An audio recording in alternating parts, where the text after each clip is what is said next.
Sa amo ang kuan sir sa nanamagoy pag ang kana yung sunuan bara sir is puno na gitadara gikan sa na dia Villanueva nata na dia apelyido kana bitong paingon sa eskwelahan elementary paingon jud na dadto sa baybay puno na kung diri po kapaliko paingon si Vinces natay bakante at bang ilahang ka ilang RJ Longos vulcanizing shop sa una. Oh, yeah, namin Okay. So, kuan unsay nag-abang mo diya, sir? Nag-abang mo nag-abang ilalungos. Ilalungos. Valid ID, sir. Kinsay mag-apply ikaw, sir? Valid ID, proof of billing, tapos 1,500 nga installation fee. Unsay i-offer ani ma'am ka to ng bago? Kailangan 1.5 ba? Mapila na sir. Install na ako. Kailangan sa isang bulan na ko eh. Dili na. Lagi. Sir, dili na ni mao. Nanatay bago nga gina-offer. Mo ni ang amo ang gina-offer karon sir, pero diri lang sa ta sir ha. Since nga dili nakapangalan sa imo ang proof of billing sir, kay nag-rent raman mo, so natay authorization letter gikan ni Nilalongos insay napabang iyang papa si Sir RJ yun iyang papa mga ilang tag-authorization sir kam sir dayon valid ID po dayon ni sir kana si sir na may account po diri then sir since naatoy nag-abang lang mo siya diha sir naatay tenants deposit nga 2.5 deposit sa sir kay makuha ra na niya nimo after sa imong contract nga 2 years umuhawa na ka sa parasat humana kasi imong contract niyo umuhawa ka sa parasat makuha na nimo pero kung padayon lang gyapon ka ni parasat ara ginay imong deposit diha tapos kung mobalhin po ka sir imong i-transfer imong line sa imong own na gid nga house makuha na gid nimo nga ang 2.5. So ang imong ma-cash out ana sir upon applying is 4,000. Pero ang kanang 2.5 mo nang mabalik ra gina sa imo ha. Either mabayad sa imong bill. Basig kuan gituyo magginana mo siya sir kay mostly magid sir na yung mga kuan ba kanang mga incident bitaw nga na nag-abang lang niya, diyaan lang bitaw ang modem. Kaya ang mga modem magod sa amo sir is free of use ra gid siya.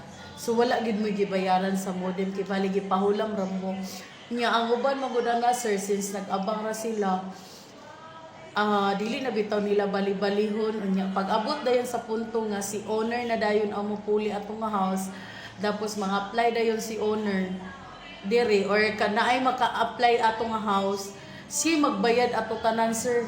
So ingana among kuan at least man lang na ami mahuptan si kamay kay si modem lang daan sir 6,000 na siya. So nya pila biya kabok ang among device nga i-deliver sa inyo ha.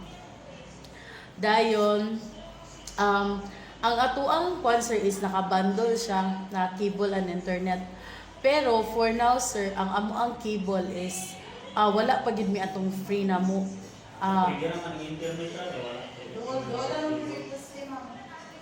Pero dili na mo kuan og cable. Sige sir ha kay basta kay atong kuan is ang ato magong kuan wifi sir is lagi check cable nga free unta. Pero since karon sir ang among free is wala pa gid siya box nga katong free. Nami available nga box so gusto niyo mong mangutan aw mog salida. Nagit tay one time payment nga 1,000. Kana lang pero kinahanglan ang inyo pong TV is HD. Kay kung SD lang gyapon inyong TV dili gyapon ninyo magamit. So mo dayon ni ang among gina-offer sir nga mga monthly 999, 199, 1299. Kana mo na mong gina-offer sir. Mo dayon ni ang mga Mbps nga ninyong kuan. Kana lang sir. I-comply tanan requirements upon apply ninyo diri sir. 3 to 5 days pa dayon ay mo tawagan sa contractor ay mo tauran. Pagtao din sa contractor, diha na din magsugod ang inyong bill, hindi magamit na yun mo. Dito na din mo magbayad the next month. Wala mi nga na. 3 to 5 days. Nga, Globe at Home. Wala na naman napunta pang kuwan ba, nawala ang number sa Okay. Pa sa mo, kana sa mo, kasi na Globe at Home, madala-dala na ninyo. Dili ma'am, nara sa kuwan, Balay lang. Nga, mo parehara sa mo. Amo ma'am, wala gid ma'am 3 to 5 days ginamong taon ma'am. Pero dili po na ingon nga abot gid 5 days. Amo lang na siyang late time.